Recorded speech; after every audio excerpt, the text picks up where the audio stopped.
Good morning, everyone. Welcome to the second edition of the Black Studies Summer Seminar.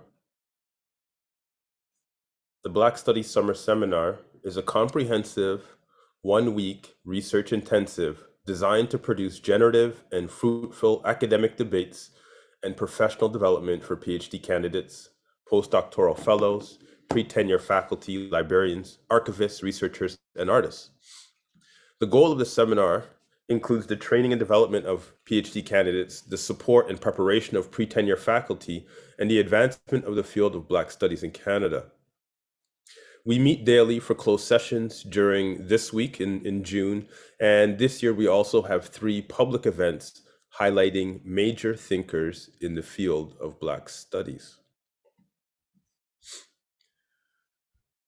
I wish to acknowledge the land on which the University of Toronto operates. For thousands of years, it has been the traditional land of the Huron-Wendat, the Seneca, and the Mississaugas of the Credit. Today, this meeting place is still home to many Indigenous people from across Turtle Island, and we are grateful to have the opportunity to work on this land. The planning committee could not do this alone, and the planning committee is amazing and dedicated. Many entities and individuals have been critical to the possibility of our success. We would like to thank the members of our planning committee, Dr. Yolande Buka, Dr. Lauren McLeod Kramer, Muna Dahir, Dr. Rachel Goff, and Dr. Kristen Moraya. And of course, there are many sponsors, so we would like to start by thanking the Department of Art, Culture, and Media at the University of Toronto Scarborough, the Department of English Language and Literature at Queen's University, the Queen's University Library, the Agnes Etherington Art Center at Queen's University, the Black Faculty Network at the University of Toronto, the Social Science and Humanities Research Council, the School of Cities at the University of Toronto, the Digital Scholarship Unit at the UTSC Library, and the Queen's University Archives. That's a mouthful. Thank you, everyone. I would also like to take this moment to ask if there is anyone on the call, if you are in need of ASL services going forward, please send us a note and we will ensure that we can assist. Now, on to Dr. Yolande Burka.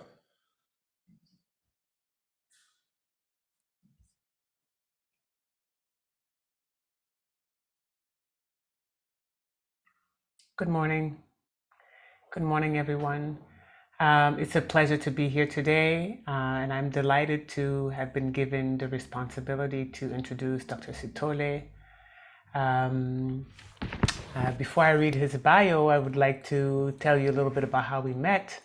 I've actually known about Dr. Sithole for a long time. I've been reading his work, and this is actually the first book. I don't know if you can see it actually because my background is blurred, but it's a book on Steve Biko, Decolonial Meditations of Black Consciousness. And this is how I was introduced to him.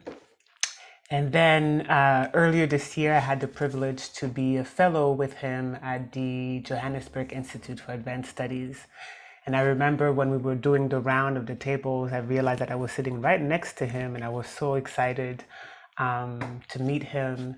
And we've since become friends, and Professor Sithole is a very generous mentor for his students and the students in the political theory, Black political thought field in South Africa. So it's a delight to be able to invite him over to speak with you all and to learn from him. I always continue to learn from him.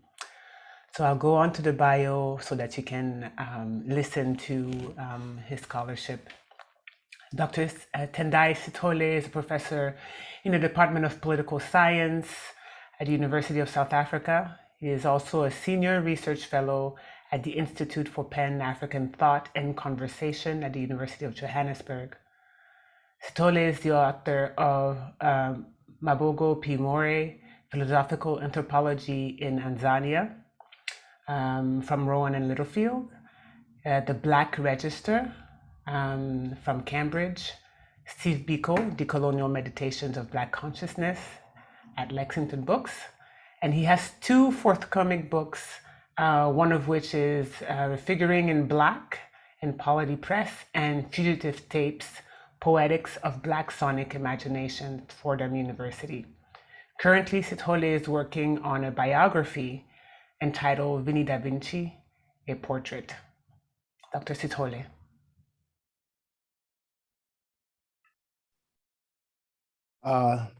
Thank you, Professor Polka, for the generous introduction.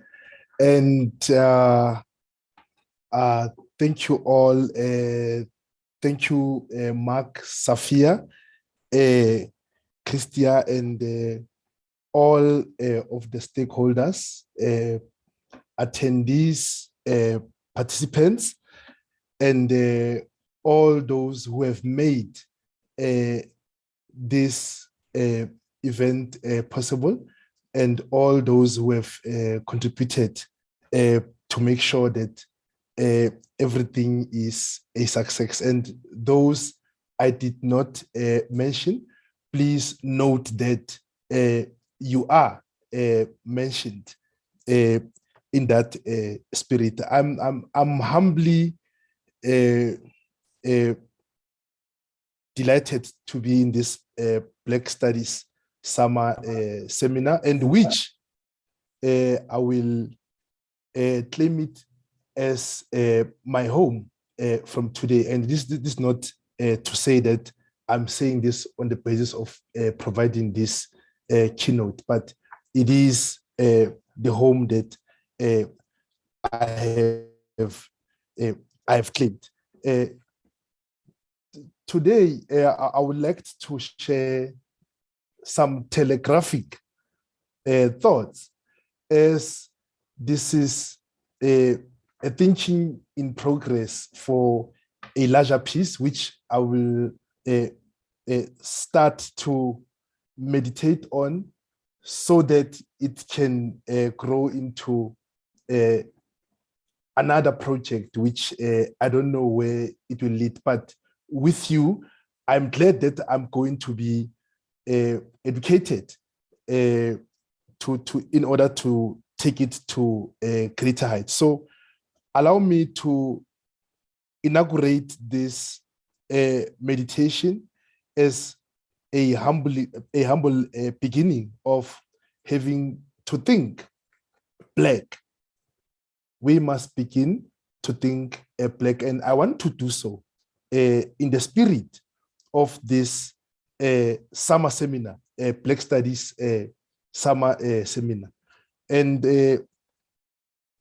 I must say that I was humbly touched by the work that is being done by the collective in order to make Black Studies department possible at your university. And I hope that this summer school will make all those who are part of it, faculty,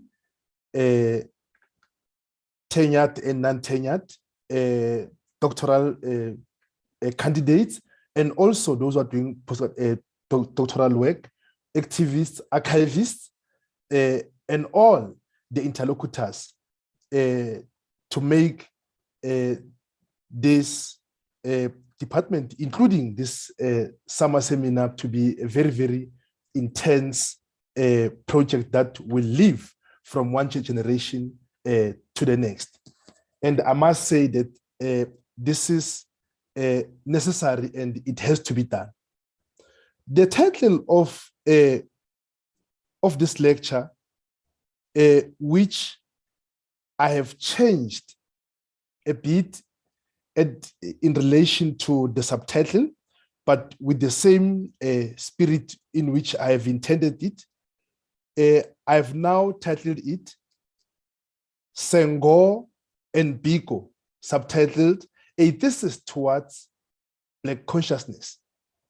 Senghor and Biko, a thesis towards Black consciousness. And I want to foreground and to argue for the concept of the thesis as the analytical fold that yields Black consciousness. And I want to bracket this by looking specifically at a citationality as a practice. And in brief, I want to investigate what connects negritude and Black consciousness. And my argument is that negritude is the constitutive element of Black consciousness. And when I'm saying negritude, I want to bracket it further to the Senghorian negritude. As we know that there has been many figures of negritude, and it is not reducible to 3 figures, but many other figures, some who are not even documented. What unites Leopold Sedar Senghor and Steve Biko is their struggle against oppression.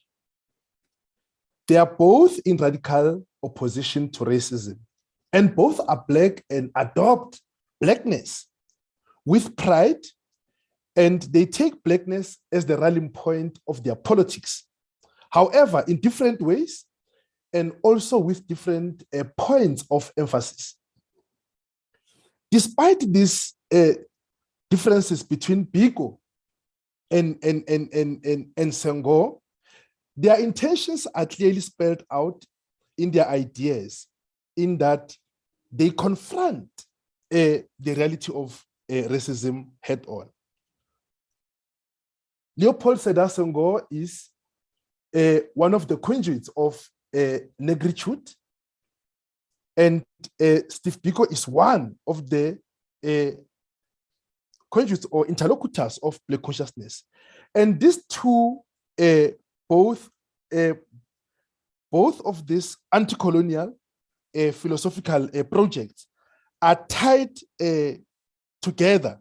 And in their tying together, Black consciousness, I will submit that, is the constitutive element of negritude at the level of its citation, at the level of its expression, including its content and the manner in which it is articulating itself. Both negritude and Black consciousness are of kinship, of filial relations, of friendship, of solidarity. And if we think about them in this way, they blur what we are thinking of in terms of a difference in the way it is. Senghor and Biko are two philosophical thinkers who have embraced Blackness by way of claiming it to themselves and giving themselves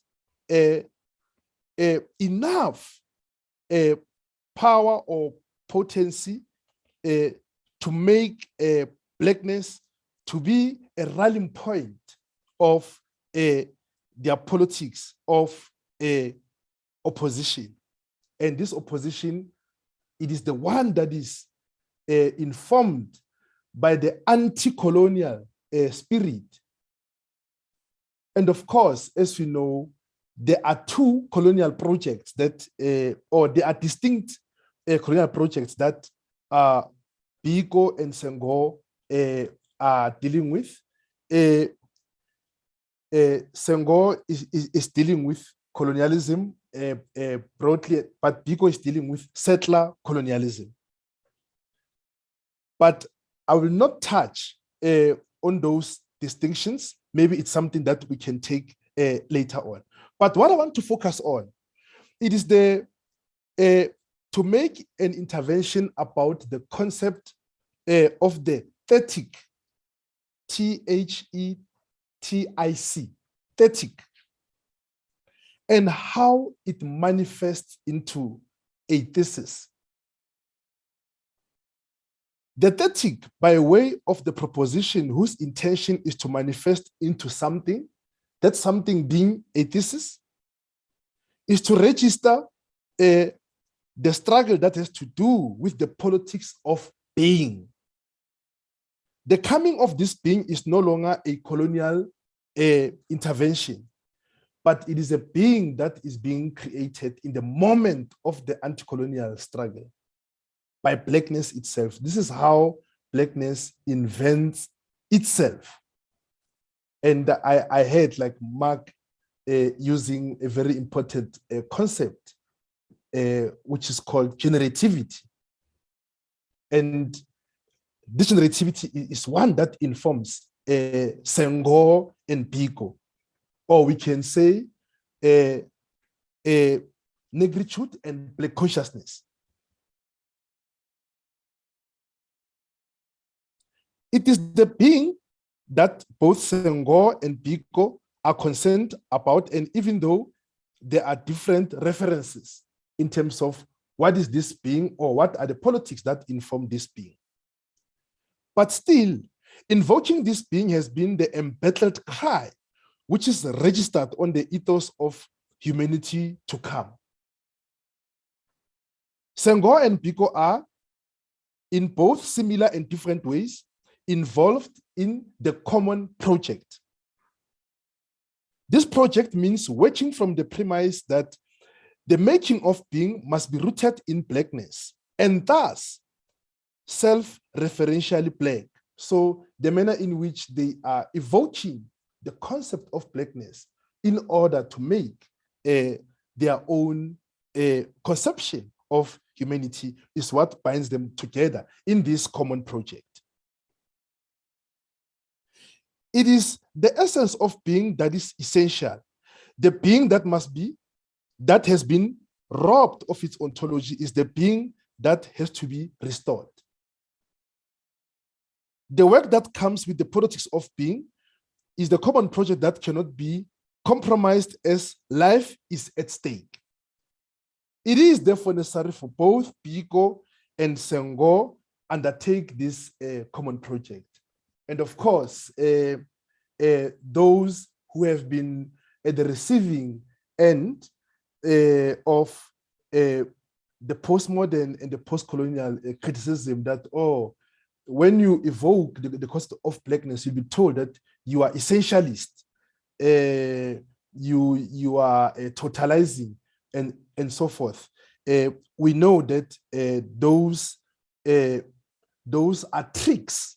I call them tricks that are made to muzzle the black critique that we have to think from, right? So we have to claim this essence without any form of shame, right? Because every form of being has essence, and every form of being is articulated from elsewhere. Why Senghor and Biko? Or simply put, what is it that ties Senghorian Negritude and Biko's Black Consciousness together? It is worth asserting in the affirmative that it is the politics of being that ties both Senghor and Biko. So these both thinkers, they evoke the concept of the politics of being in order to think about their anti-colonial projects, and which, of course, together I've called a common project, but of course, which has nothing to do with the common of Antonio Negri and Michael Hart, but the common project that is informed by the everyday life of having to engage in the anti-colonial struggle. And the common project that is thought from being black in an anti-black world. That being black in an anti-black world is a particular lived experience that needs to be engaged in radically different ways, right? Because it cannot be folded under this conception of the universal and the collectivist we, right? So this is a particular lived experience of those who are at the receiving end of anti-Black racism. So they reconfigure their modes of being otherwise. And I must argue that this is extendable and in concrete and material terms to both Biko and Senghor, who refuse the distorted image of Blackness. So they create their own image of Blackness, contra to the one that has been told that no, Blackness is that which is the aberration from the norm, right? And there are even tricks that are being used by some purists to say, no, there's no such thing as Black, right? And then you're told that your color is not what you are thinking it to be. But we know how the politics are constructed, right? And that's another debate on having to get into the color Black. But if one can look even in the tired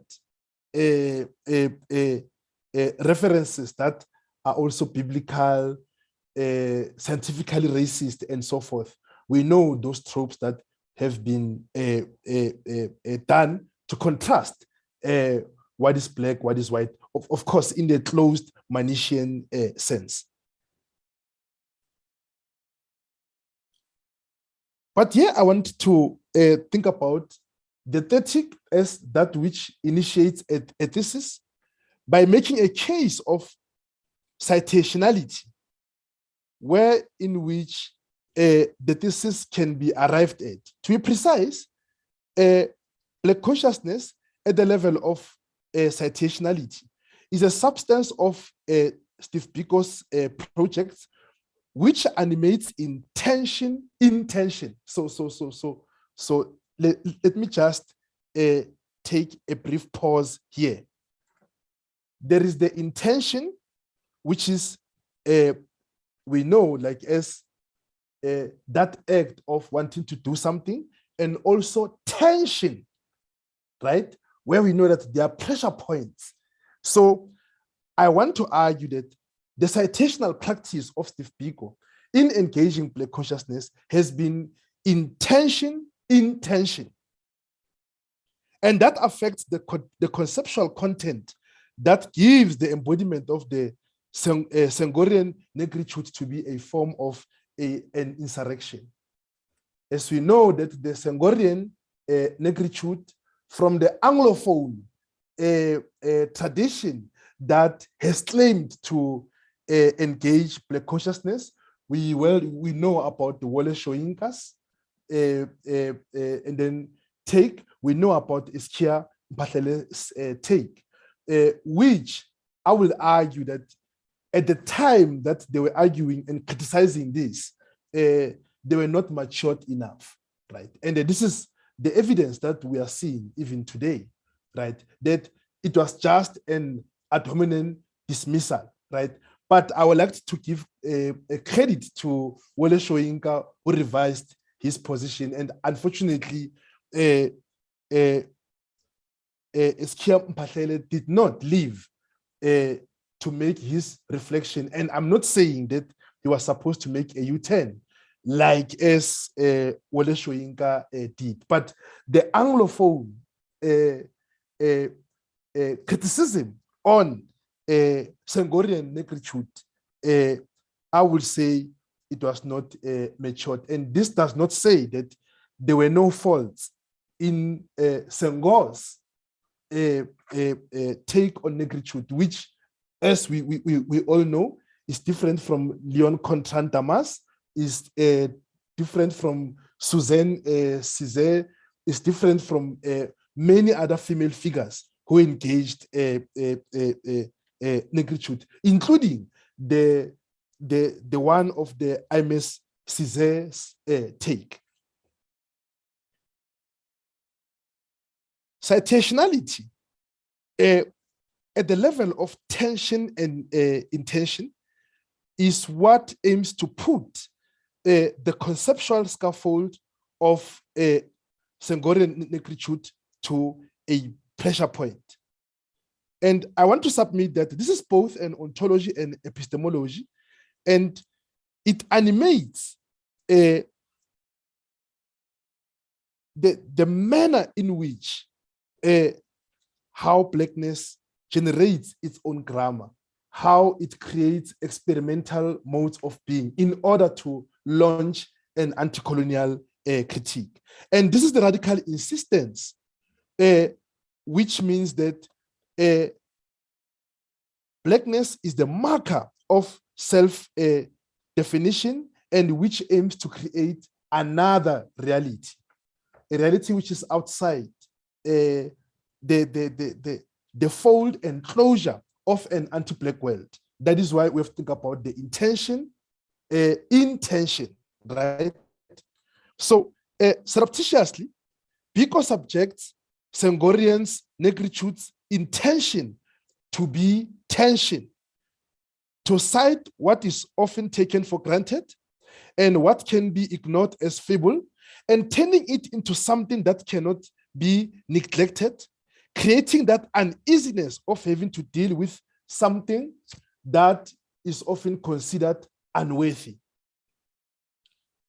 Since vitality has been one of the thematic preoccupations in Senghorian Negritude, it also goes beyond Senghorian Negritude in that it is taken up by Black consciousness, which is the philosophy of life. As such, the citation of Senghor by Biko has not only been a surreptitious practice, but a fugitive one too.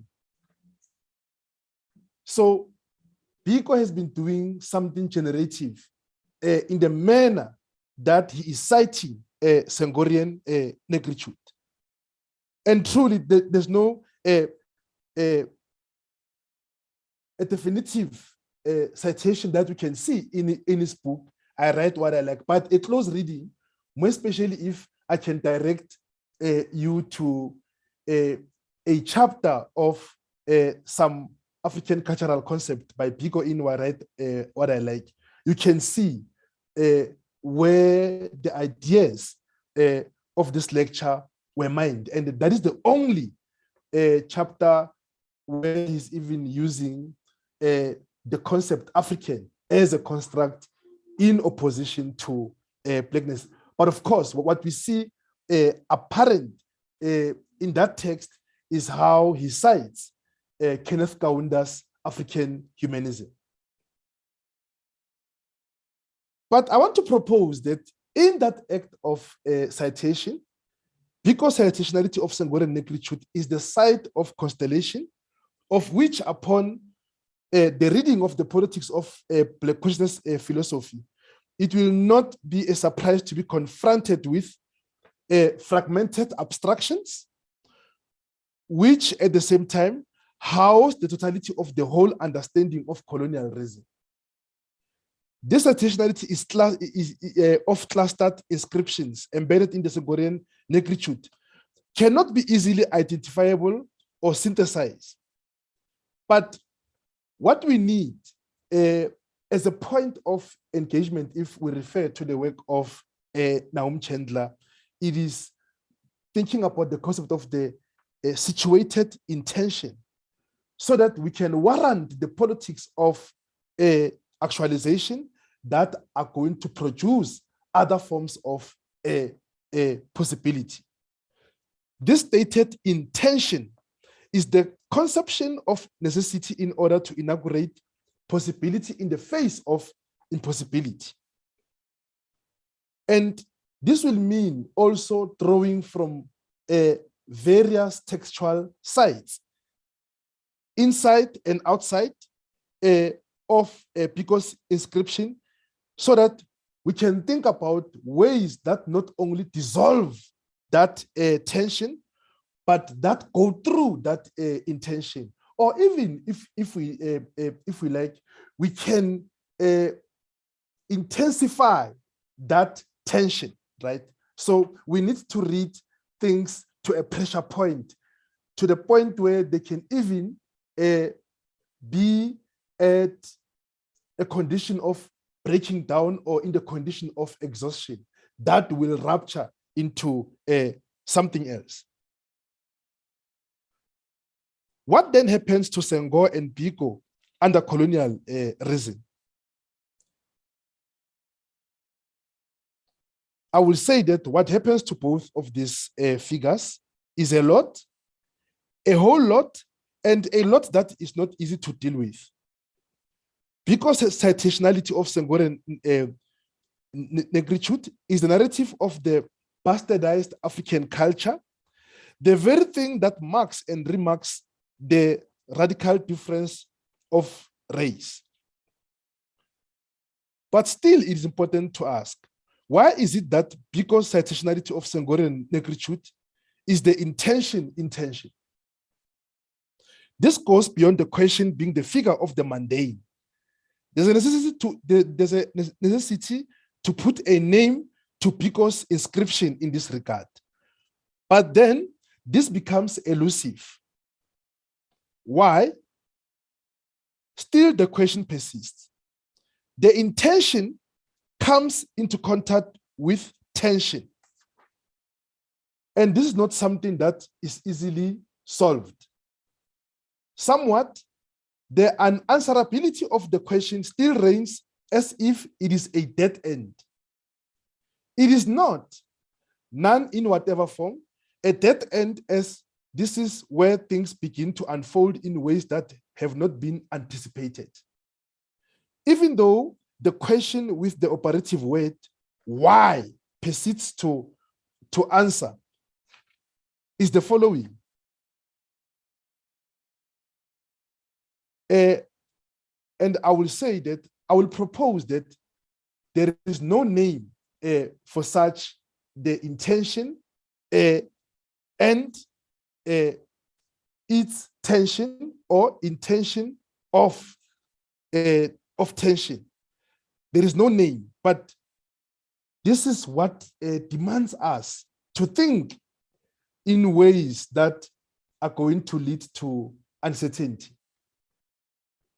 Because if we put everything in a pressure point, it shows that the affinity to Senghor and Negritude by Black consciousness is made explicit by Biko in ways that are not synthesizing or refining what is Senghor and Negritude, because we don't even find such a concept, even in the chapter that I referred to. But upon close reading, if one can put things under the pressure point, right, where the intention turns into tension, this refinement can come in illuminating ways.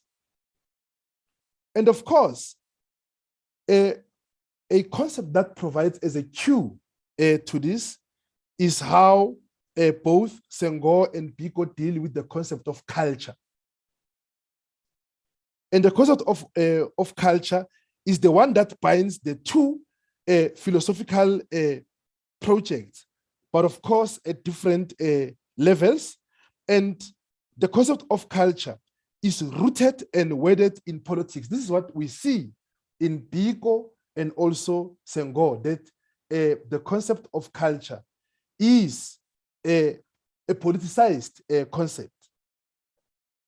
And of course, the politics of culture are the ones, if one can think about Negritude, including Black consciousness, they've all been about the quest for self-definition.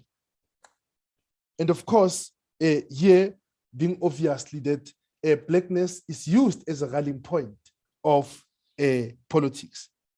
So the conception of Blackness is not the one that has been packaged and bastardized by the colonial project, but the one of the anti-colonial project of Senghor and Biko, respectively. And I will argue that the concept of culture, as taken by Senghor and Biko, it is the one that is existentially framed in that it is taking the question of politics seriously, right, at the level of the politics of being. And Senghorian Negritude and Black Consciousness are on the same par in terms of this self definition. But what remains amiss in both is how the concept of tension is pushed to the last end, right? But we are seeing in intention as what it is clearly put in motion, but tension is not put to its last pressure point. But I must state that culture has served as a counter-narrative.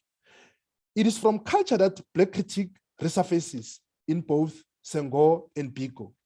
And Biko's inscription of culture is not nostalgic. It is a site of rupture, a radical possibility through and through. But we know that to Senghor, it's a different one, right? It's a different one because of it had that recuperative desire, right?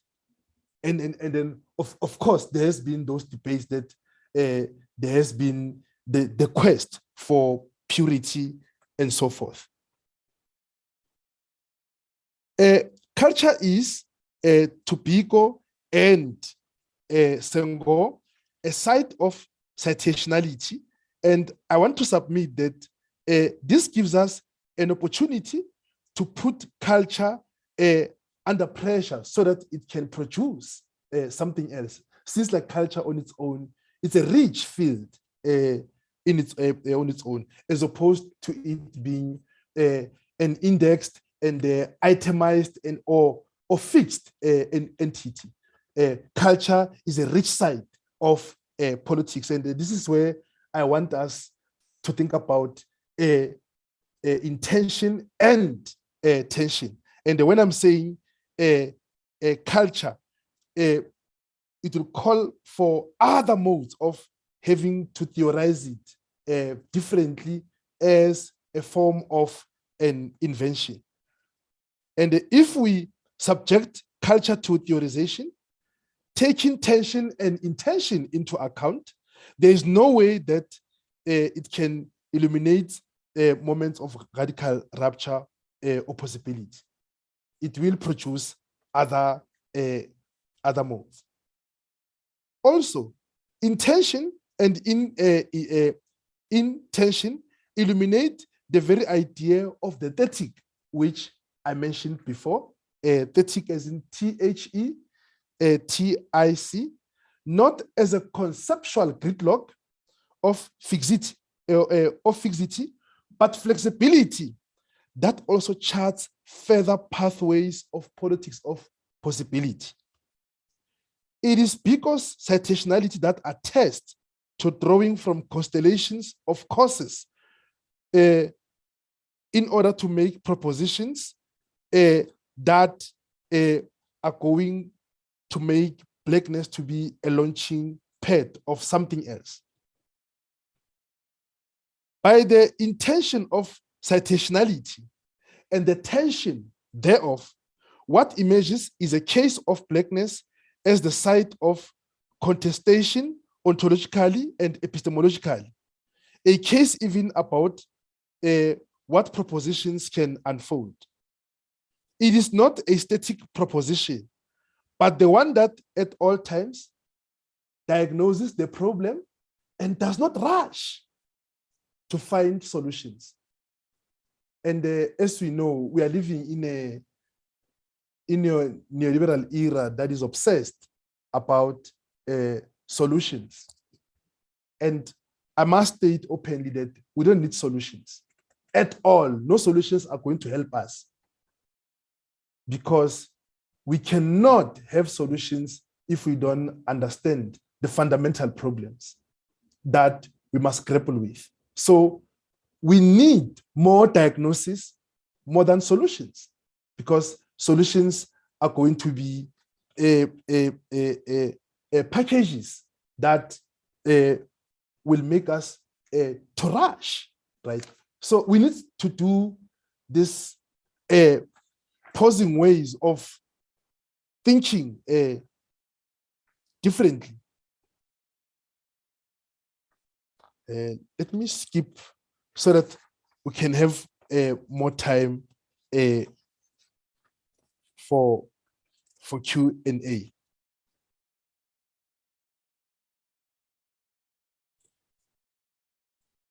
By the manner in which Biko is engaged in his intention, and thus being in tension, insofar as the association of Senghor and Negritude is concerned, it can be said that Biko undertakes citational practices where the practice of proposition prevails. So we need this practice of propositions because we are diagnosing, right? So we shouldn't fear to start all over again or to restart, right? This proposition, which can even be a provocation, is a way of daring to imagine things anew, to do things differently, to start things. That is the initiation of the happening.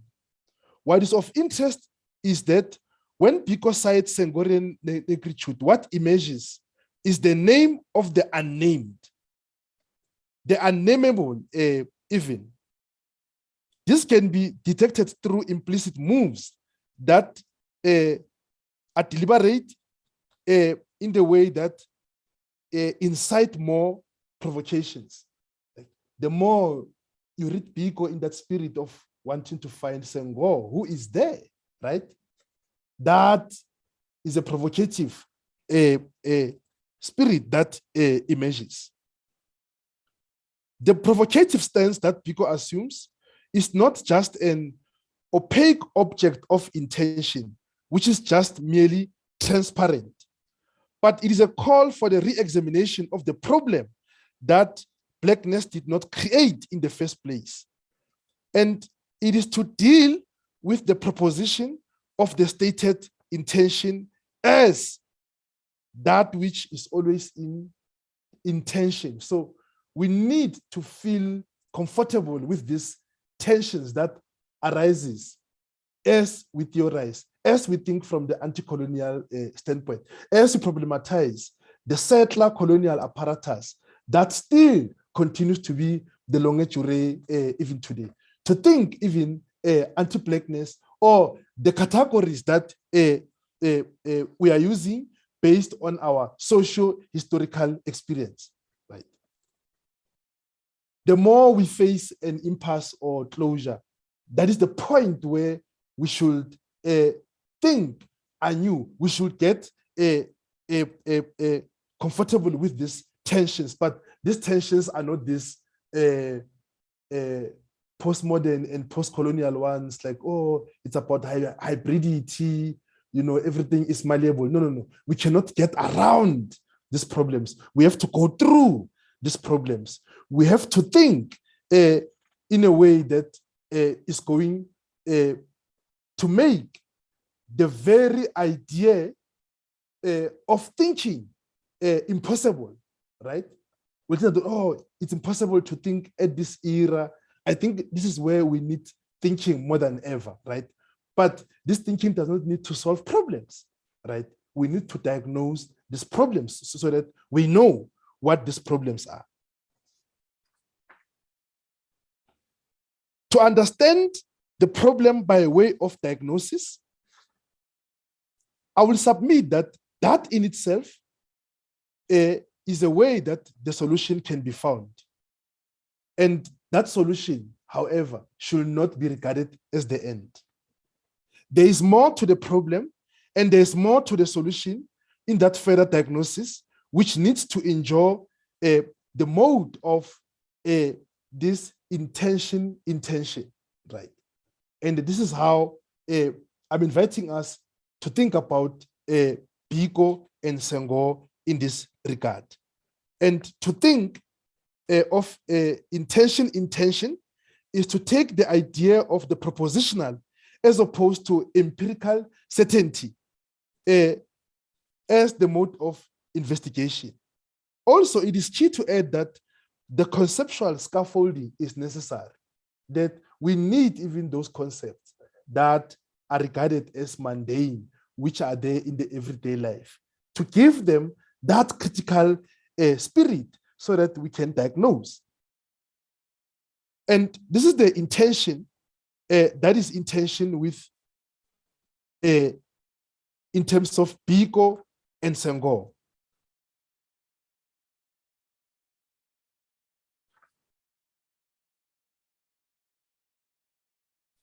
And I wanted to draw to a close to say that the affinity to Black consciousness philosophy, to thought, is the peculiarity that is gleaned from Senghorian negritude. This thought means the ability to think of oneself very seriously, not to be caught down by the images loaded by stereotypes, and thus living by them. The paradox emerges, however, where Senghorian negritude seems to be playing to these stereotypes and thus assuming parallel inferior positionality to whiteness, the French Europeanness to be exact. So I'm inviting us not to overlook Senghor's shortcomings, this analogous modes of thinking, right, that he has been doing.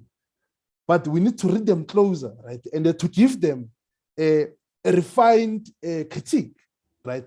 And if they are flaws, right, the story cannot end there, right?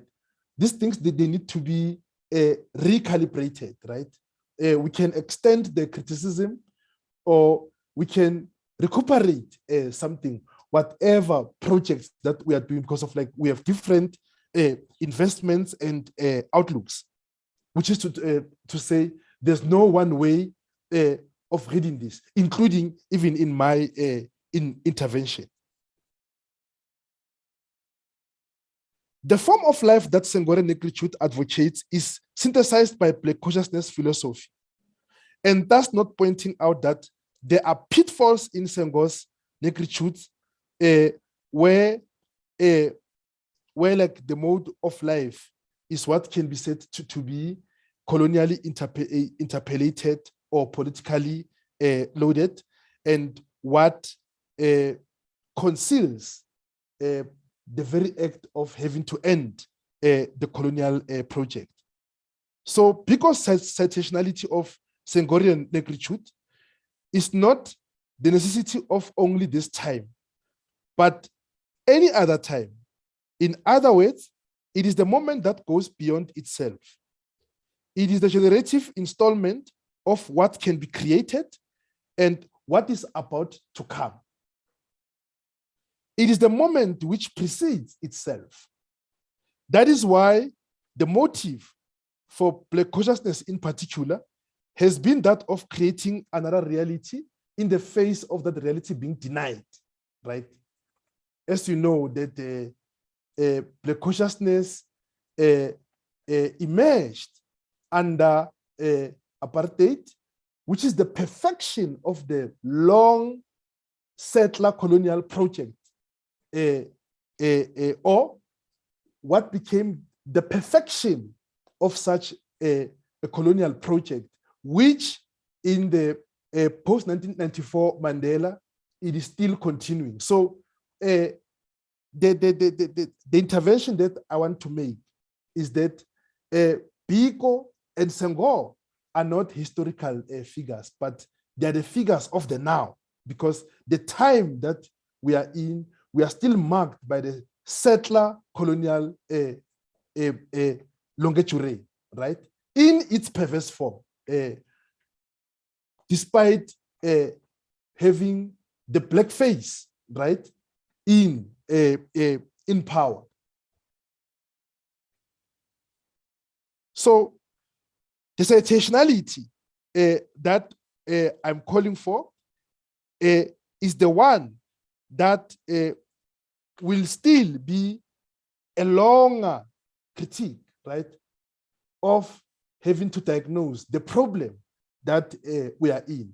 And I'm saying the problem insofar as we want to understand settler colonialism today in South Africa, anti-Blackness in many parts of the world, and even racism, even where it is being denied, because of like, we have a lot of regions, even in the African continent, where like there's not been coming to reckon with the fact that there is racism, where like racism is being still denied, even if it's a settler colony, indeed. And South Africa has had that episode post 1994, where we're told that there's no racism.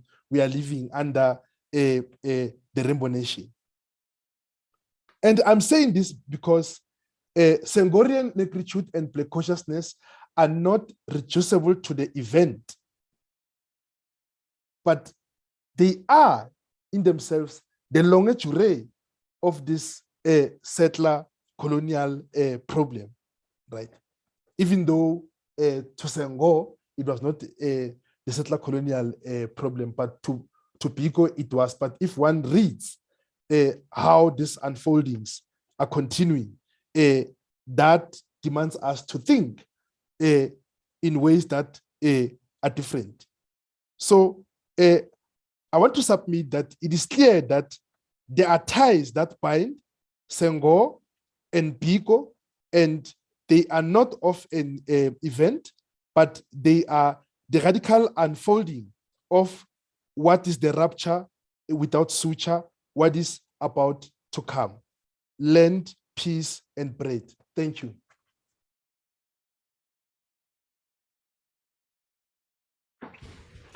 Thank you very much, Dr. Sithole, for this animating and thought-provoking presentation. I will turn to the Q&As, so I'm hoping that people can put questions in the chat or in the Q&A section of their Zoom. I will take the opportunity to ask my own questions, maybe to get the conversation going. You know, you put intentionally Senghor and Biko in conversation and trying to see, you know, how you can think differently by looking at Biko's use of, or at least his underlying engagement with Negritude. I want to ask you, maybe if you could walk us through what it is you mean by reading to a pressure point.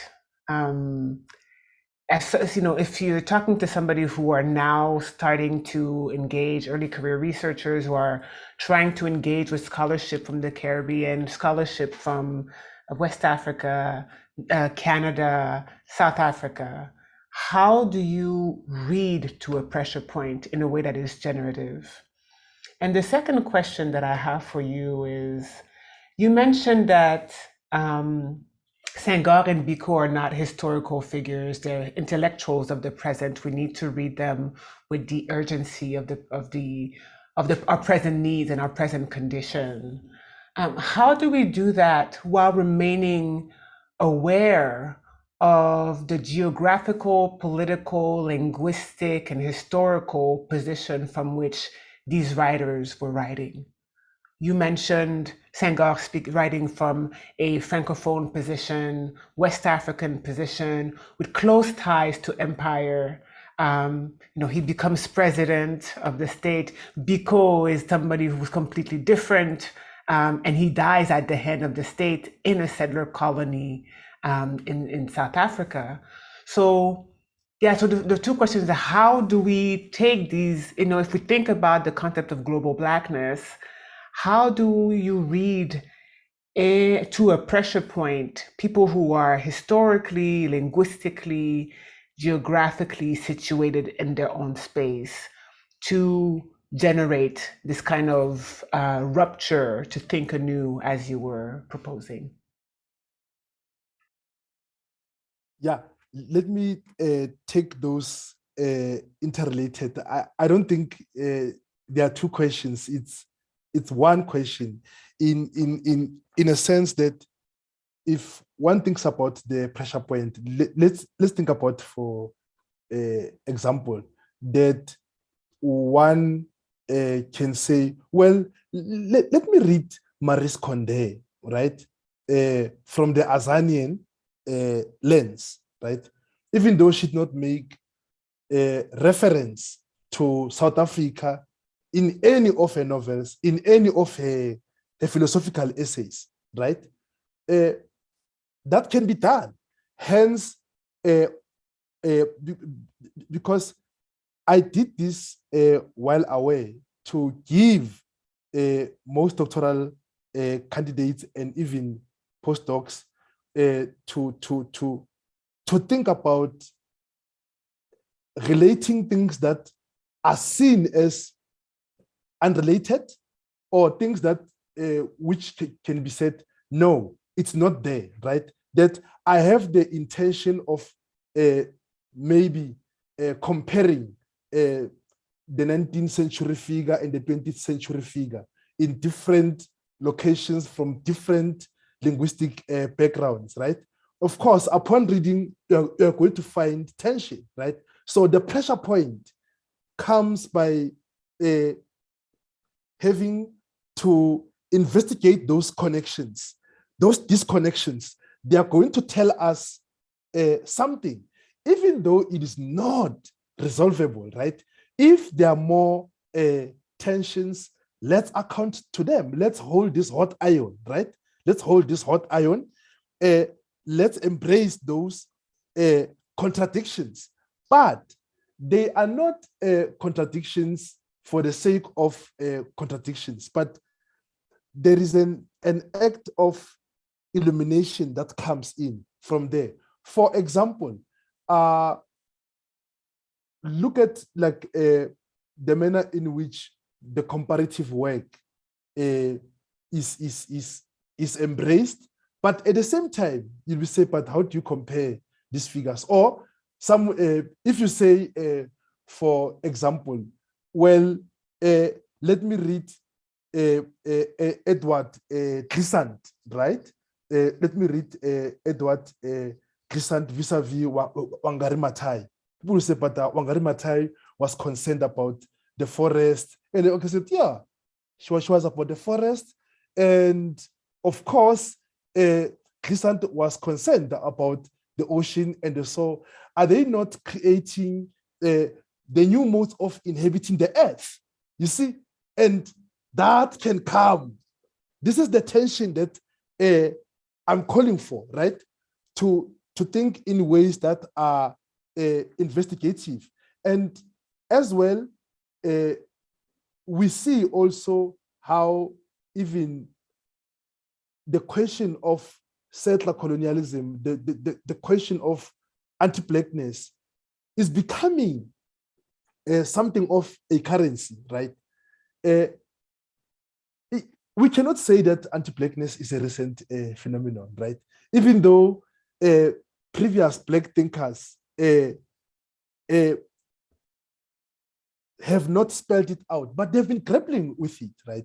In the manner that we are grappling with it or with today. Or if we do these deep investigations, we might find out that they are doing it in a more sophisticated way. So that is why I brought Senghor and Biko into this existential conversation, so that like we can put them at the pressure point. And I'm glad that like you brought this one question that one has to investigate it further. Thank you so much. I was one. So there's. I want to remind everyone that you can ask questions in the chat. In the in-person group, I don't know if someone would like to share some comments, some responses, and some questions. I think you see Tendayi. Can you speak more about Pahele critique of negritude and what you make of it and what you think of it? If you could maybe introduce as well to the audience who Palele is, because not everybody is familiar with that scholar. Yeah. All right. Eskia Mphahlele is one of the amazing thinkers that our country has birthed. And please look for the forthcoming book by Professor Tsepo Madlingozi on Eskia Mphahlele. He has written a lot of novels. Down the Second Avenue is the most famous one, and then he started working from the drum generations in the 50s, which were the comparison of the Harlem Renaissance, but in the 50s in South Africa, where like these were writers were writing in South Africa at the time. And as a great man of letters, he had to engage Senghor because like Senghor was his contemporary. Senghor was his contemporary, and he made the criticism of negritude because like the way Senghor presented it was much more about recuperating the African past, like and then claiming some of the African values, and then at the same time making analogies with Western civilization.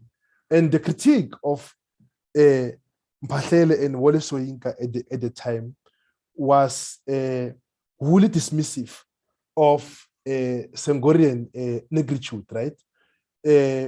And the manner in which it was couched, it was a critique that was saying that no, Senghor is antithetical to the ethos of modern African forms of criticism, including African humanism at the time. So there is nothing that Senghor is offering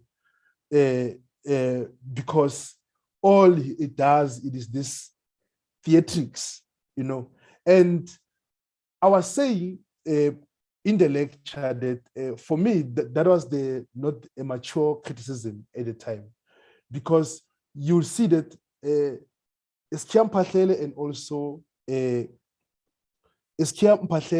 also Wole Soyinka, they did a criticism which was considered by most readers to be representative of the Anglophone position. People forgetting that Louis Nkosi did, who was the man of letters as well, Mphahlele's contemporary as well. He did a book called Tasks and Masks, right? Tasks and Masks. In the book, he has some literary essays, and then he's the one who takes not a sympathetic position towards negritude, but a critical one, right? To show that negritude is not reducible to the labels that are being given to it, right? And also as well, in Mphahlele's criticism, and also Wole Soyinka's criticism, the criticism of negritude, it was targeted to Senghor only. They did not do a nuanced reading of the whole repertoire, like your Suzanne and the whole many interlocutors who were there in presence Africaine, right? So it was just this targeted at Senghor, but as if it is a general critique, right? So they did not announce, even in their criticism, that they are dealing with a specific kind of criticism. So I will also like to state that there is a need to revisit those debates again, right? We know that the work that has been done by Sheikh Tiam, Solman Diagne, and many other thinkers, but that Anglophone criticism, it needs to be revisited, not as a citational flat, but as a critical engagement. Thank you. Thank you very much for that and for offering the context in which these critiques emerge with time. I'd like to invite more questions, maybe from the classroom or for other members of our collective. We have something from the classroom. We're just going to walk up. Okay. Yeah, or you can come into frame. Sorry. Hi, thank you so much for your talk. I'm afraid that I'm repeating Yolande's question in a sense, but hopefully in a way that's productive. I'm really interested in your interest in like the rhetorical form, like when you talk about moving from the thetic to thesis. And I wonder if you could say more about that formal move. Like when I think about judgment forms being distinguished by like the properties they have. I'm interested in the sort of formal, rhetorical formal move. And this is the wild card that is not thought through. But as I think about judgment forms as being distinguished by weak or strong based on properties, and then you bring in the issue of citational practice, which I think can slip into a tricky issue of property and ownership regarding kind of intellectual thought. And so I don't know if these have a relationship to each other, but I think the rhetorical form and then the citation as a rhetorical practice might align in some places. Is this making sense? Yeah, sure. Yeah, because if one thinks about citation as a closed practice, the way like that it has been done, or you must cite particular sources. How about citing posters? How about citing those figures that are regarded as uncitable because of they don't have a particular standing or authority? How about citing, let's say, for example, a small notice at the corner of the column of the newspaper, right? Where a citation is not going to be a rhetorical practice where in which properties are fixed.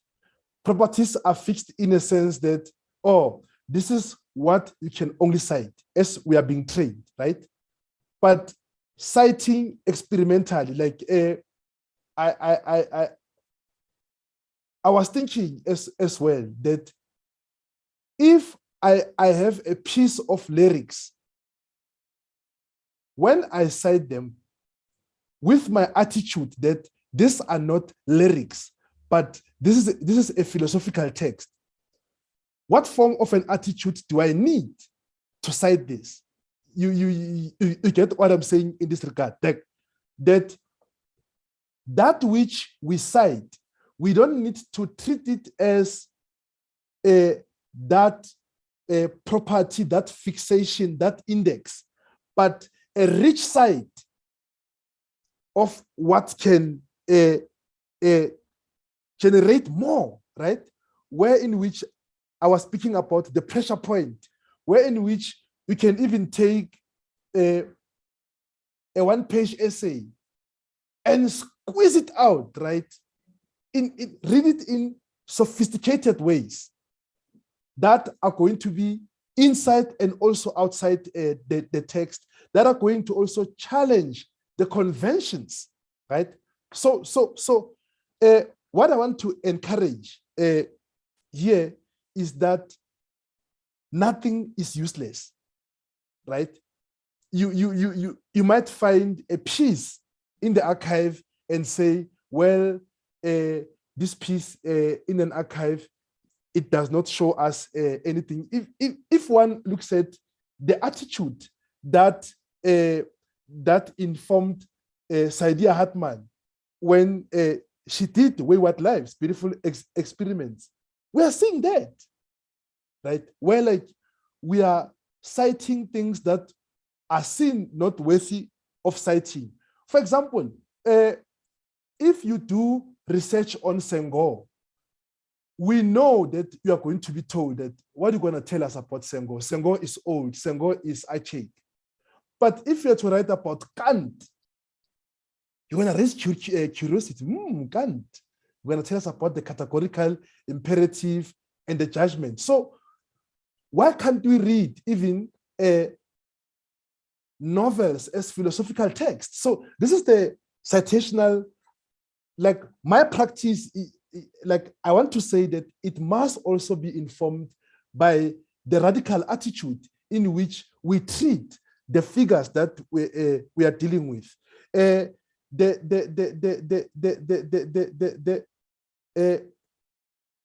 life that we live is full of text every day, right? The communities that we live in, they are full of text. Is the text reducible to that which is documented, written, or published? So we need to travel those indexes, those closures, those classifications as well, where like we are going to think about things differently, including even reading things like letters, family letters. I mean, look at even family photo albums. It's something that we must go through. This is our own family archives, right? So let's go back to them. Like they have something to tell us, right? You know, so this is a citation that I'm calling for, not this one that is closed, but the one that can be enriched as well. So we need to enrich citation as well in the manner in which we are thinking about it. Thank you so much. We have one question from the audience. And if we can unmute Panache, she will go ahead and state her question. Thank you so much, Tendayi. This is such a wonderful lecture that you just presented to us. I have let's say, interrelated questions that I'm sure you'll reduce to a question or that you'll expound as a question. The question, going back to Dr. Buka's first question around how do we read across locations and sites as Black people, across time and place, time and space. And I'm wondering about a particular practice of reading, and I'm sure you've spoken about this, but just to maybe be explicit about it, about the ways in which we from global South Black positions have always had to do that kind of reading across time and space and find ways in which to make and understand what particularly Black scholars in the global North that perhaps are overrepresented in the presentation of global Blackness and its forms, what we can say explicitly about the ways in which we have practiced that kind of transnational Black reading for our practices. Relatedly, it's a particular question that comes from, and this is around, I suppose, a question of Black universality. Of course, universality is a problematic form, a disciplining form, a colonizing form against difference. And I'm thinking about the ways in which, for example, during the Fees Must Fall, Rose Must Fall movement, you would often hear people saying, well, there's an over-reliance on African-American scholarship, too much Black feminist thought, for example, right? So on one hand, I am speaking about pressuring perhaps our colleagues in the global North around reading beyond, particularly North America and particularly the United States, but also thinking about the particular kind of dismissive and really bad faith critique of the over-reliance on African-American scholarship, if you can speak to those two things in tandem. No, thanks, Panache, for this. Panache, the last one, I've coined a concept for it. Mm-hmm. It is called Bantustanization of thought. Yeah, it's happening here in the country that I am, because like even myself, I am accused by those who gossip about me in corners, who cannot confront me, that and Yolande even saw this, like, you know, that it's a sort of a crime to read other thinkers, right? As you know, like with Afro-pessimism, right? That we are being accused of reading Americans on Afro-pessimism and stuff. And when people even criticize Frank B. Wilderson, right? I'm talking about here in South Africa, and I will share also what I saw on the other side, right? You know, when I was in the Black global North, even though the Black has no global in that global North. So, what is promoted? The criticism says that no. If you have cited Black American thinkers, your criticism, like your engagement on Black critique, is not valid. We must cite our own thinkers. Fine. And then I say to them, okay, I'm writing about Azania vis-a-vis this existential configuration of settler colonialism, right? There are thinkers that have dealt with settler colonialism in our context. But you find that these very same thinkers, they were in conversation with other Black thinkers elsewhere. Think about Charlotte Maxeke and also W.E.B. Du Bois' correspondence in 1929, the invitation to the Pan-African Congress that was about to happen in Tunis, which didn't happen in 1929 in December. And then when you ask them that, no, but read Soga and stuff. No, but that's fine. But is Black thought reducible to that? Right? So this Bantustanization, it comes again, and then it says, well, there seems to be the Eastern Cape kind of a thing, right? Like these are Xhosa early intellectuals, right? And then if maybe we move, there is a Zulu, then if there's a Tswana one, it will be Sol Plage, right? But I'm saying to them, is it a crime to read other thinkers? Yes, there might be issues of over-reliance. There might be issues of interlocutory spaces being created, right?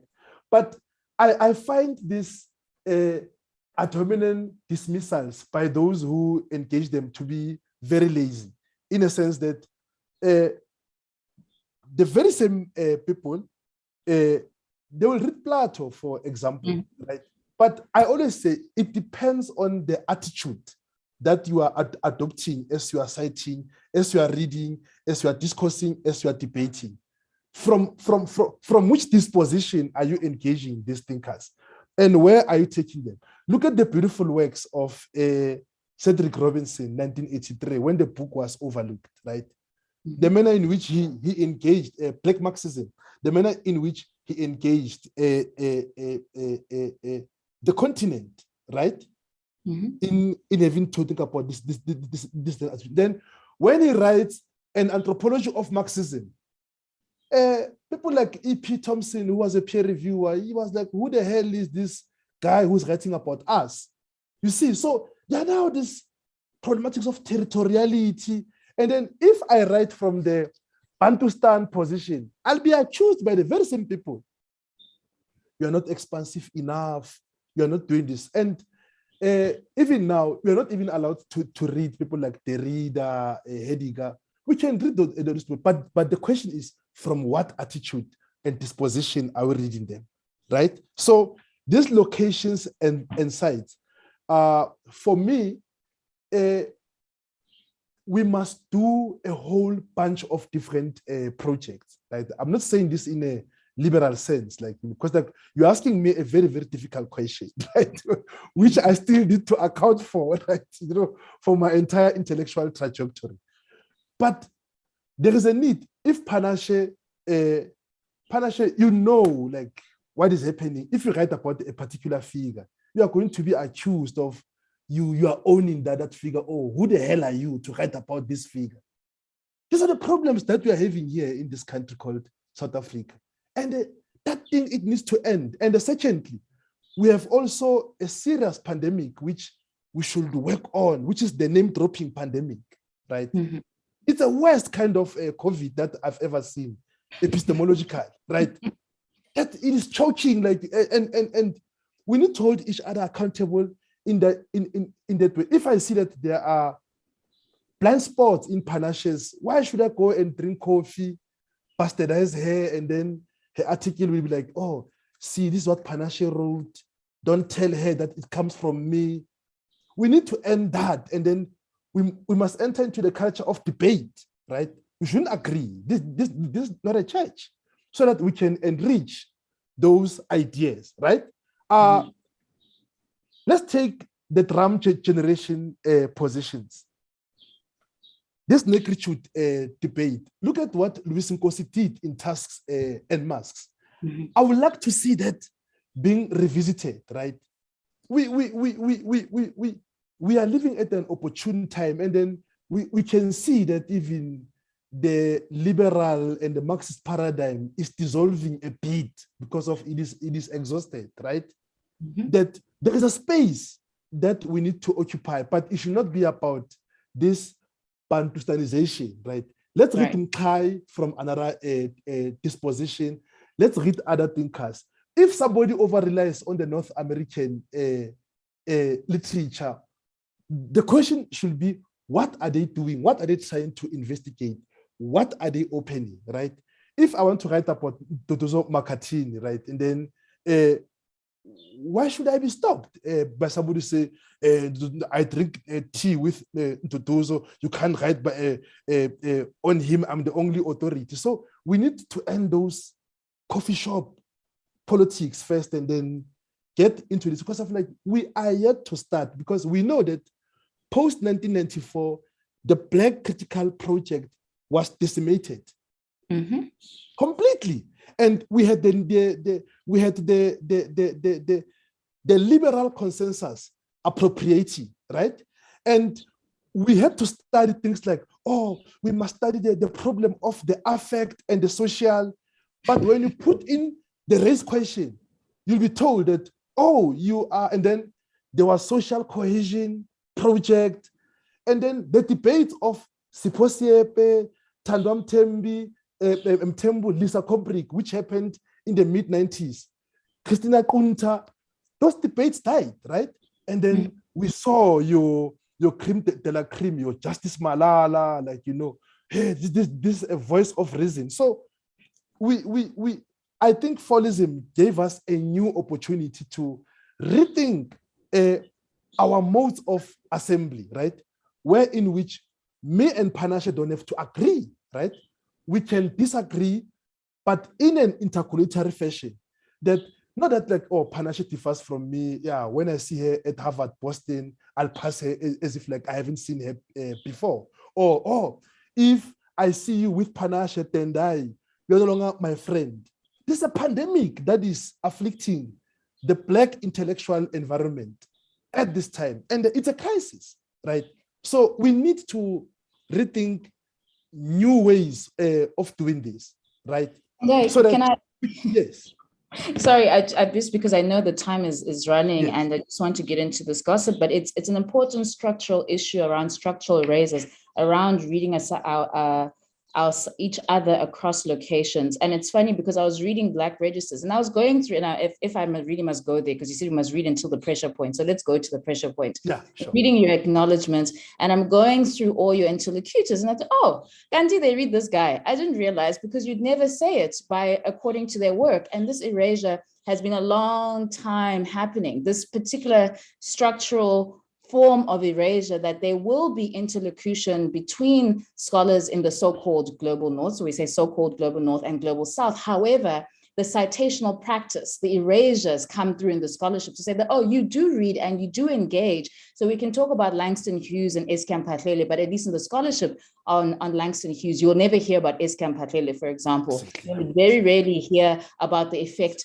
of Hugh Masekela on Miles Davis in the popular Global North scholarship, let alone Nina Simone and Miriam Makeba. That's just in the popular frame. And that also happens academically, where it seems that the place, and I will say something I'm working on myself, is we can talk about even the fact that Frank Wilderson will work on Afro-pessimism, but will not cite the Black thinkers that he's thinking with through South Africa, right? So what is it about a particular kind of reproduction of a coloniality that Africa is the source, the place of sources of raw extraction, but cannot be part of the finished product, cannot be part of that citational practice that we have in what is authorized as Black thought CM. No.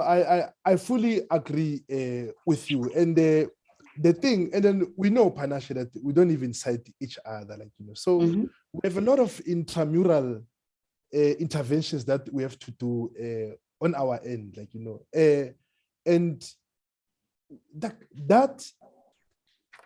change of an attitude, that thing of taking even our own thinkers very seriously. You know?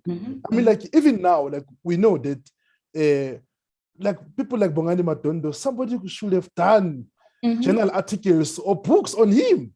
Like, you know, I mean, here is an alchemist who works tirelessly, searching, fetching spirits, doing some things like amazing. So even us, it's our responsibility on how we cite, how we even take each other seriously, and how do we break this hegemonies, and then how do we see our side as a serious form of thinking that everything is not only in the global north, but we rupture. And this is the attempt that I made to do in the Black Register, and including my current book on Mabokhomore. Yeah. Thank you. Thank you so much for this lively exchange and for this informative exchange. I think, you know, this Black Studies program is also to help the Canadian site of the research of Black Studies, and to create and forge a space that is often absorbed by when we talk about North American, we're often talking about the US. And there's an erasure that takes place in Canada as well, which is the reason why this summer school is so essential. But when you also talk about erasure of Black intellectuals, you know, I think Tendayi, you put your finger on it. We actually don't even cite each other. And you and I have had conversations about some of the scholars who are willing to cite European philosophers, but will never fully engage with or cite or engage with you know, Black or African intellectuals. So this is not something that you get to point the finger at others, but also think about our own practices. I see there's a question in person, and I welcome that question. Hi, Professor Sithole. Amazing, and thank you so much for your presentation and your book as well. My name is Pablo Herrera. I'm from Cuba. I'm not from Cuban, by practice and by life as well. And my question is sort of it's a combination of ideas that are more kind of related to concerns that I have from impressions that I got from your book, especially the emphasis on life and text as this particular places or sites where we should be focused on regarding what happens with the Black Register. I think the beginning of the question is this idea of where and how is it possible to escape the idea of text. Life we cannot do, but text is the first one. And then the second part of the question has to do as sort of a continuation of the first question that came from the floor here. And it's related to the idea of prognosis, this diagnosis that you talk about, and how or in what way that relates to a conception of Black method, especially for places that are not South Africa or the global North, places like Cuba, for example. And like, how do we practice Black method? How do we call it Black always? And is it possible to call it Afro-Cuban method? Is there space for this in this conversation that Professor Panache was talking about? Is there a place for? Yeah, is it possible to call it Afro? Is it possible to call it Pan-African with lowercase? Is it possible to call it? What kind of methods can we produce out of this prognosis that you propose in your work? Thank you. Thank you for that. No, that's a very good question. And if one thinks about the markers, right, it will be totally arrogant to say or call it Black, right? Only, like, any other form of reference, it's false. Like, what you should think about are the socio-historical markers and the conditions that where one is, right? I would encourage you to think from where you are, right? If you think from where you are, I will make a simple example. When there is a launch of a speeding train, right? The station where the train departs, they are going to cut the ribbon. It's going to be a big event, and the train will just take off, right? Maybe with 100 miles per hour. And then it will hit and kill a child on the other end, right?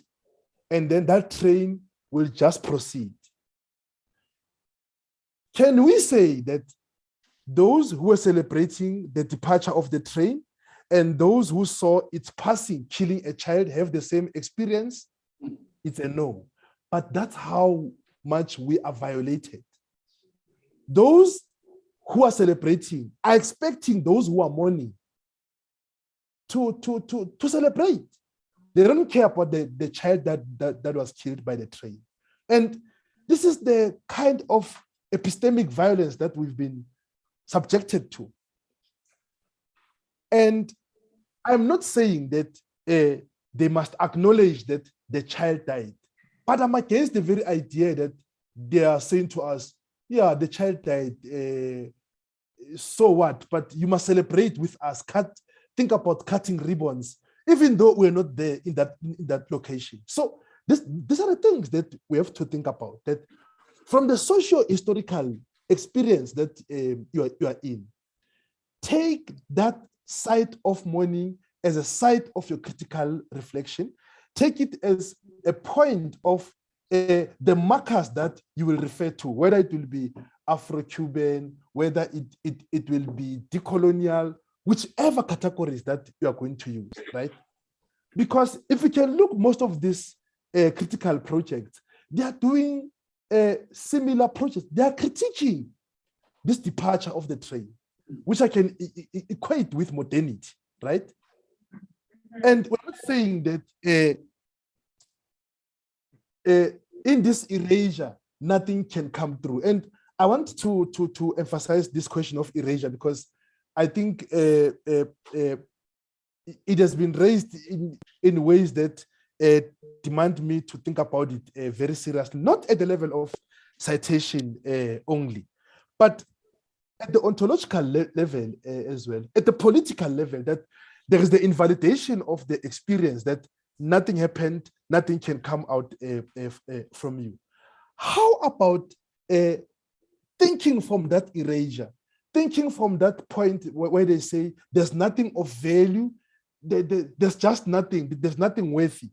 How about if the attitude can change and say, from this experience or from this album, this family album, which is considered useless, people taking black and white photographs in the 50s, some are damaged, they are yellow marked, there is nothing worthy there that can be philosophical, right? Or nothing worthy that can generate a level of thinking about black studies from that photo album of the family alone, right?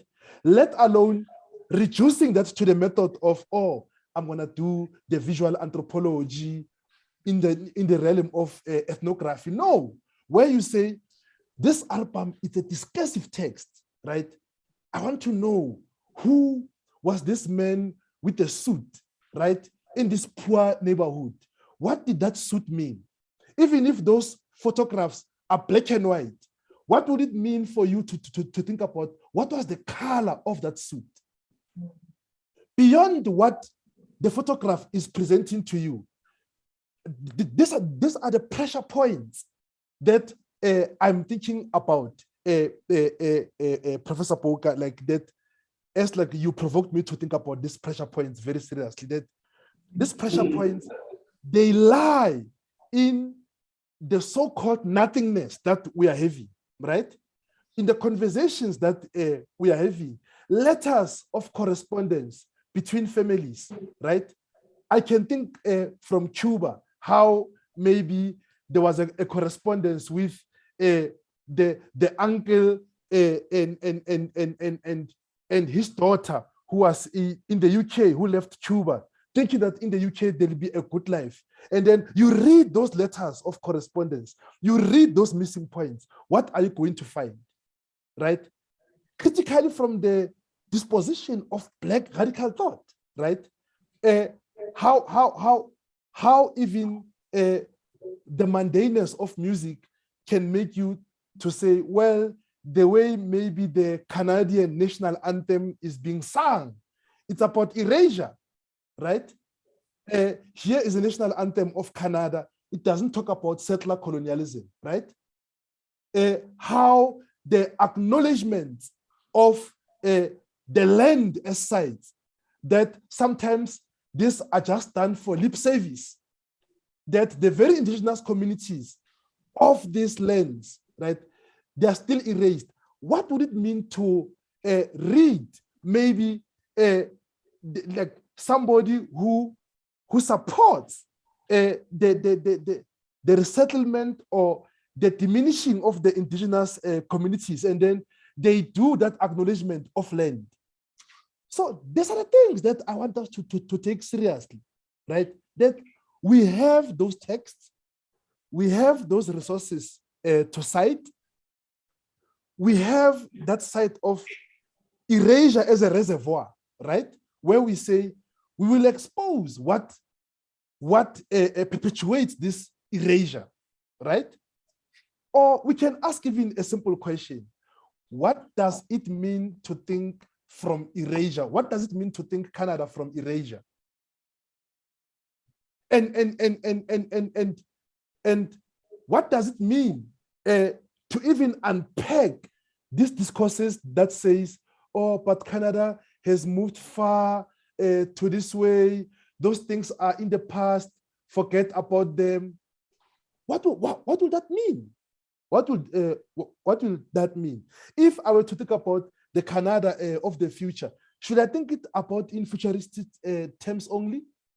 How about thinking that future from the scandal of the past on its own, right? So these are the things that I'm inviting us to think through together. Like I'm not imposing anything. And even how the concept of settler colonialism in today's scholarship, it has been sanitized. Settler colonialism has been sanitized. People feel so comfortable using settler colonialism today. That's a problem that I'm having. So I want us to reclaim that we must make settler colonialism to be that uncomfortable concept again. It cannot be just be on anybody's else's lip, right? How we can even claim the concept decolonization, because we are seeing that now the concept of decolonization, it is on the liberal overdrive. Yeah, today we have the liberal overdrive. It is telling us decolonize this. It's so sexy. We must reclaim those concepts. We must make them scandalous. We don't want anything sexy. We want scandals, right? And if we do that, we are going to shake down the liberal consensus, because that's what it does, right? We must guard this Black Studies seminar, this summer series, like very jealously. Because of, these are the things that, oh, we're gonna give you more sponsorship, the management is going to come, and then it will grow into a big consortium to a point where your critique will be pushed out. You'll be told that, no, you can't use black anymore, right? No, look, that's not a joke. These are serious things that we need to guard against.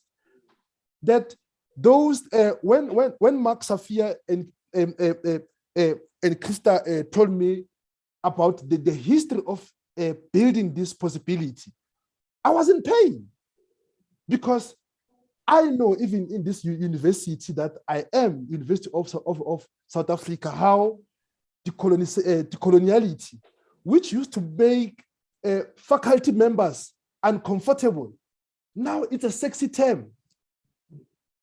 We must guard against this sexiness, because it is the one that is killing all these projects. That is why, if we think about the question of method, I want us to pause a bit. It is high time where we don't reduce method to methodology. And I want to propose, confidently so, we must not reduce method to methodology. Please, those books that we are reading on research methods, they are wrong. Method and methodology, they're not the same thing. Even people that we consider mad, they have method, right? Everything has a method, whether we are, I want us to think about method against method. Method against method, where in which the manner in which we are thinking, we are going to valorize the manner in which we are thinking without subjecting those to the categories that exist. We must trouble those categories, not at the level of performance and rhetoric, right? But at the level of having to think. That doctoral project you are working on, right? Think of it as possible. Break through these limitations, even if it will cost you some few years. It's not nice to do this kind of work, because if it is sexy, it will be for everyone, right? Because of everything will be a sanitized version. But if it is scandalous, it's a matter of necessity. It has to be done. The way we view our communities, they should not be raw data, like, oh, I'm gonna do field work, right? I'm gonna collect data. You must live with these people, right? They are your people. That is why I take their things very seriously. Start at that photo album. Start at that dinner table, even if some don't have that table. But imagine that house that you grew up in as your first university. So these are the things that I would like us to think from, right? So when something becomes sexy, be suspicious. So you must guard even this summer school jealously, and I will support you in that. Thank you so much, Tendayi. So beware of sexiness. So that's what we need to remember, that we must not be seduced by the ways in which some of our concepts and some of the tools we use to resist are appropriated. I mean, we can have a whole conversation about how to reclaim concept tools and methods that have been appropriated, but that could be for a whole other conversation. I don't know if there's another question in the group. I think one of the elements that I really appreciated as you were responding to some of the last questions is what does it mean to think from erasure? I think is where a lot of our projects often originate by necessity.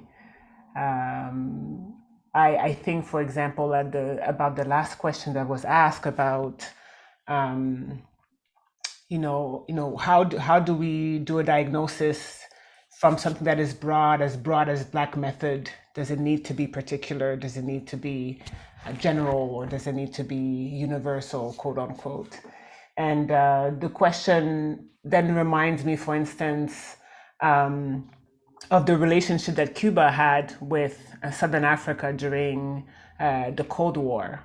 And La Isla de Juventud, there was an island off the coast of Cuba where many students, many young people from the continent who were engaged in the struggle, so people from Mozambique, Namibia, Angola, South Africa, even other countries were on that island, protected by the Cuban government, and helped to study, to be the next generation of thinker and next generation of leaders away from the various struggles that were taking place. And one question that, as I was studying this particular island, that emerged was, what was the parallel relationship between the state and Afro-Cubans and the state and Black Africans on its own territory?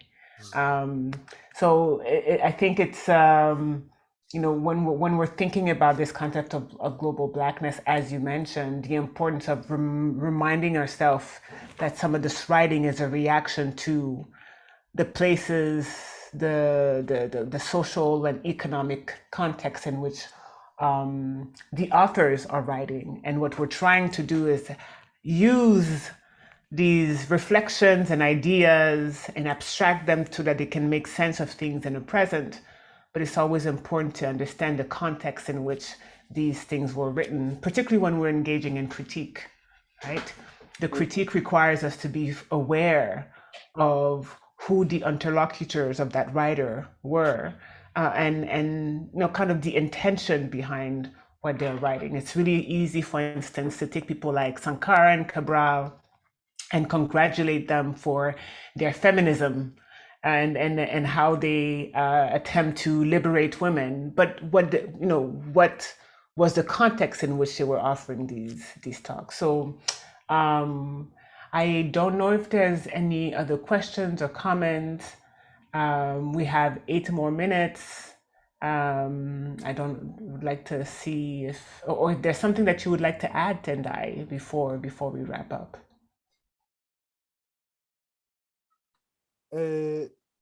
No, like not as such, but I'll be happy if maybe there is one question and then I can respond, then I can wrap up then. Yeah, okay. Thanks. Anyone from the audience? I don't know if there's a raised hand in the participants.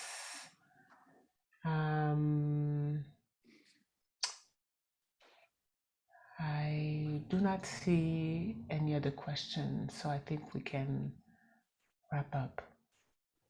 Okay, yeah. The thing that I needed to add, like, is that the manner in which we are thinking, it should be given that high element of being experimental, because there's a lot that is rich within us that can be done, and I'm seeing very, very interesting works. But the question that I wanted to pose, maybe to you, Prof. Bokarak, is that where do you see the direction of Black studies in Canada going vis-a-vis this complaint that I have of the sexiness of settler colonialism? Or like, where do you see it going?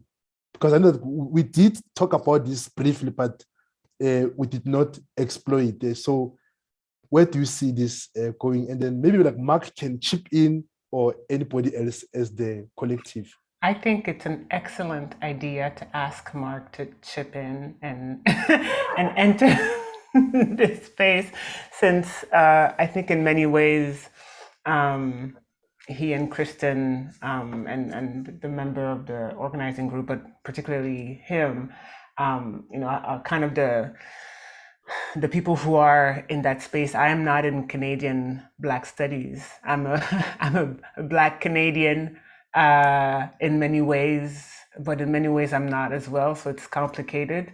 And I focus my work on the continent. So I will defer.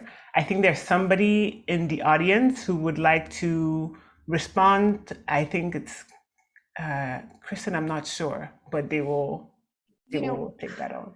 I mean, I think technically we've already, we've taken up so much of your time, Dr. Sithole. We've actually gone over our scheduled time. You're just so engaging.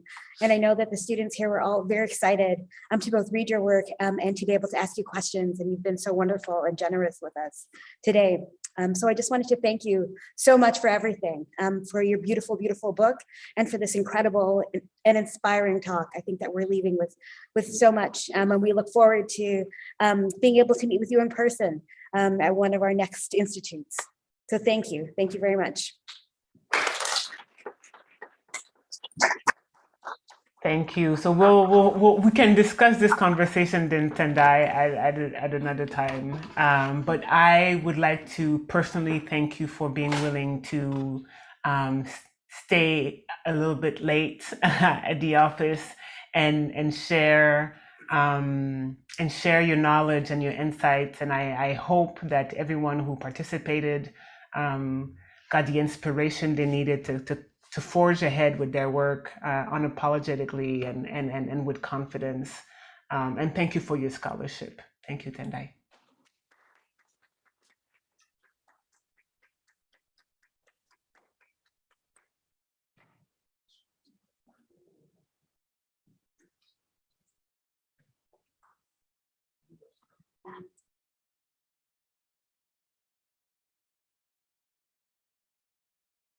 You're muted.